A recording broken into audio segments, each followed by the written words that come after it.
पहली मेहमान शख्सियत सैयद अमादुद्दीन गिलानी साहब हैं, ये पब्लिक स्पीकर हैं, इनको वेलकम करेंगे। अस्सलाम वालेकुम। वालेकुम अस्सलाम। कैसे हैं आप? जी अल्हम्दुलिल्लाह, आप कैसे हैं? Thank you so much. आपको तो देख के लग रहा है आप सब्र और बर्दाश्त से बैठे हुए तो नहीं है ना? Thank you for inviting me first. आपको खुद भी तो रोल मॉडल बनना पड़ता है if you are talking about, right? बिल्कुल। अच्छा जी, मैं आपसे बात करते हुए सब्र के साथ शुक्र, सब्र और शुक्र, आपने सब्र किया। मैं किसी परेशानी में हूँ, अल्लाह ना करे कोई भी परेशानी में मुब्तला हो, लेकिन ज़िंदगी है, ज़िंदगी का निज़ाम है, मसले मसाइल आते हैं। अगर सब्र किया जाए और फिर उस पर शुक्र भी किया जाए कि अल्लाह ताला हिम्मत और ताकत देता है उस मुश्किल से निकलने की। सबसे पहले तो मैं ये बताऊंगा कि हमारे मुआशरे में बर्दाश्त का नाम सब्र रखा हुआ है। ओके।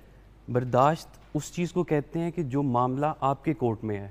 सब्र वो वाला मामला है जब आपने अल्लाह के सुपुर्द कर दिया। अरे वाह वाह वाह। सब्र का नाम हमने बर्दाश्त रखा है। हम जब तक गिला करते रहते हैं, कुरान करीम में अल्लाह रब्बुल इज़्ज़त इरशाद फरमाता है फस्बिरु सब्रन जमीला, कि सब्र वो वाला करो जो खूबसूरत सब्र होता है।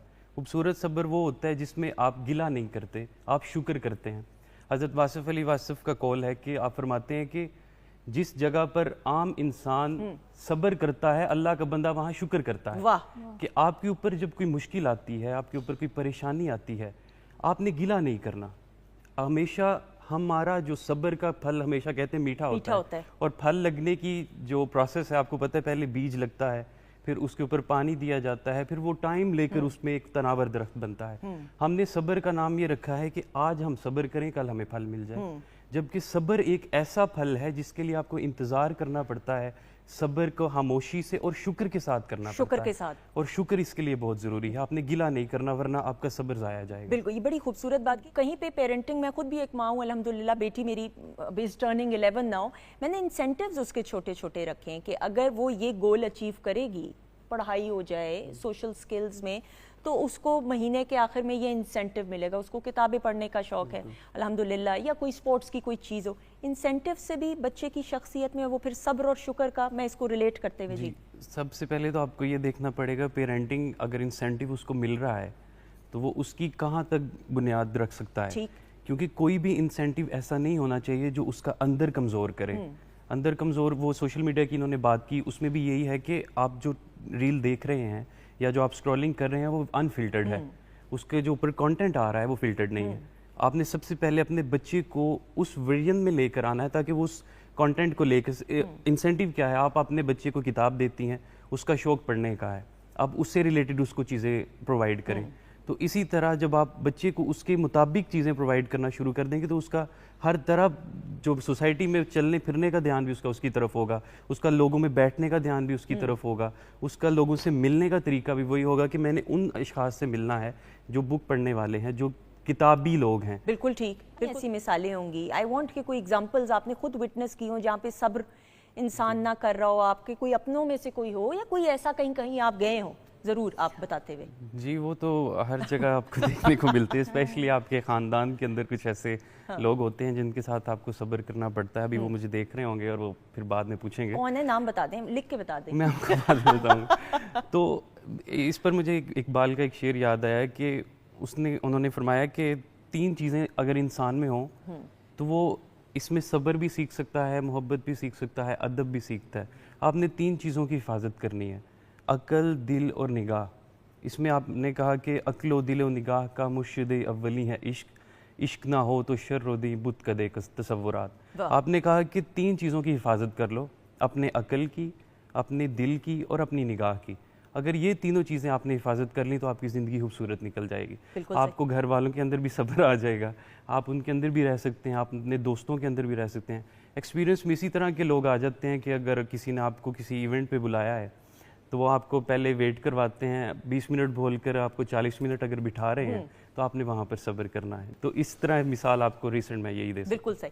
अच्छा, मैं ये ज़रूर आपसे जानते हुए, हम शादी की बात करते हैं, एक बड़ा खूबसूरत रिश्ता है और ये 2 लोगों का नहीं बल्कि 2 ख़ानदानों का आपस में एक जुड़ना होता है और एक मिलाप होता है, and then 2 families get together और एक पूरा एक ज़िंदगी भर का साथ होता है। अब डिवोर्स रेट्स क्यों हाई हो रहे हैं अनफॉर्चुनेटली? जी, उसका जो फंडामेंटल रीज़न जो है ना, मैं आपको बताऊं कि बर्दाश्त के अंदर जो उससे जो अगली चीज़ है वो ये है कि हम लोग ना, हम माफ़ नहीं करते।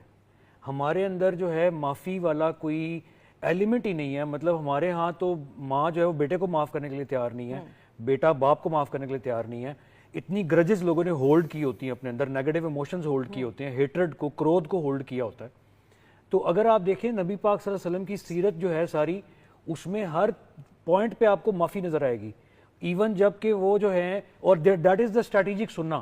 ہم تو وہ دوسری سننا کی بات کرتے ہیں نا, مسواک اور شلوار ٹخنوں سے اوپر, ایسے, لیکن جو اعمال کے جو اسٹریٹجک سننا جو ہے معافی کی, میں صرف تھوڑا سا ٹائم لوں گا آپ کو بتانا چاہ رہا ہوں کہ فتح مکہ پہ جب آپ انٹر کرتے ہیں 10,000 صحابہ کے ساتھ, تو مکہ والے اس وقت خوف زدہ ہوتے ہیں کہ پتہ نہیں آج ہمارے ساتھ کیا ہوگا.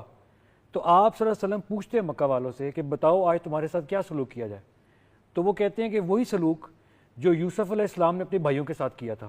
تو آپ پھر وہ سورت یوسف کی آیت نمبر 92 پڑھتے ہیں, لا تثریب علیکم اليوم, آج تم پہ کوئی بلیم نہیں ہے, تم سب معاف ہو.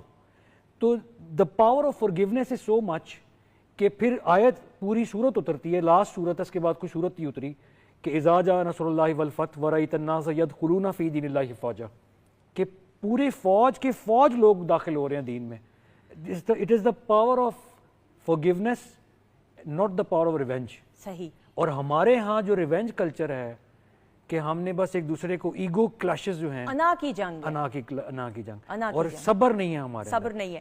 کوئی پوائنٹرز میں ضرور, افو درگزر کا کانسیپٹ جو ہے وہ فیڈ آؤٹ انفارچونیٹلی ہوتا جا رہا ہے کچھ لوگوں کی زندگی میں سے.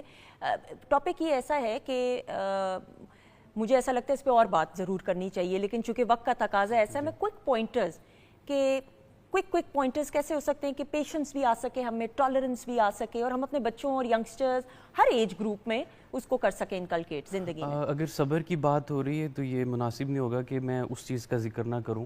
صبر کا سب سے بڑا درس امام حسین علیہ السلام نے دیا, اور انہوں نے صبر کا درس اس طرح سے دیا کہ صبر کے ساتھ شکر کیا. آپ جب نیزے پر تھے تب بھی شکر کیا, جب نبی کریم صلی اللہ علیہ وسلم کے کندھوں پر تھے, کندھے مبارک پر تھے, تب بھی صبر اور شکر کیا. تو یہ دونوں مقام ایسے ہیں جہاں پر آپ نے شکر کرنا ہے. اور آپ کا کویشچن تھا کہ کوئک پوائنٹرز, اس میں آپ نے صبر کے لیے سب سے پہلے اپنے بچوں کے اندر آپ نے نصیحت کرنا چھوڑ دیں, آپ ان کو بار بار بتانا چھوڑ دیں, اور آپ ایک مثال بن کر دکھائیں. ہمیشہ گھر کے اندر بچہ ہمیشہ وہی سیکھتا ہے جو دیکھتا ہے. ہم ساری زندگی یہی گلا کرتے رہتے ہیں, انہوں میں سمجھانی رہنی ہے سنڈا نہیں, تو یہ وہ گلا ہے جس کا وہ کبھی بھی نہیں سن سکتا. آپ وہ بنے اور وہ دیکھے گا, اور پھر وہ خود ہی اس میں ایک بنیادی چیز آ جائے گی. بالکل صحیح, اور کریکٹر بلڈنگ ہو جائے گی. رول ماڈل خود بنے کہ بچہ آپ کو آپ کے فٹ سٹیپس یعنی نقشے کا. Thank you so much, honour and a pleasure جی, thank you so much. Chef Majbeen کا بھی شکریہ ادا کرتے ہوئے تھینک یو سو مچ. ام لیلہ آپ کا بھی بہت بہت شکریہ. خواتین حضرات, آپ سے ملاقات انشاءاللہ زندگی رہی اور میرے رب کی رضا رہی تو اگلے پروگرام میں ہوگی. اللہ تعالیٰ کی دی گئی, میں ہمیشہ یہ بات کہتی ہوں, ہم سب کہتے ہیں, مانتے ہیں, جانتے ہیں کہ میرے رب کی دی گئی نعمتوں, رحمتوں, برکتوں کا ہر لمحہ ہر گھڑی شکر ادا کرتے ہوئے زندگی گزاریے, کیونکہ میرے رب کو شکر گزاری پسند ہے. اپنا بہت سارا خیال رکھیے گا. ہماری طرف سے خدا حافظ.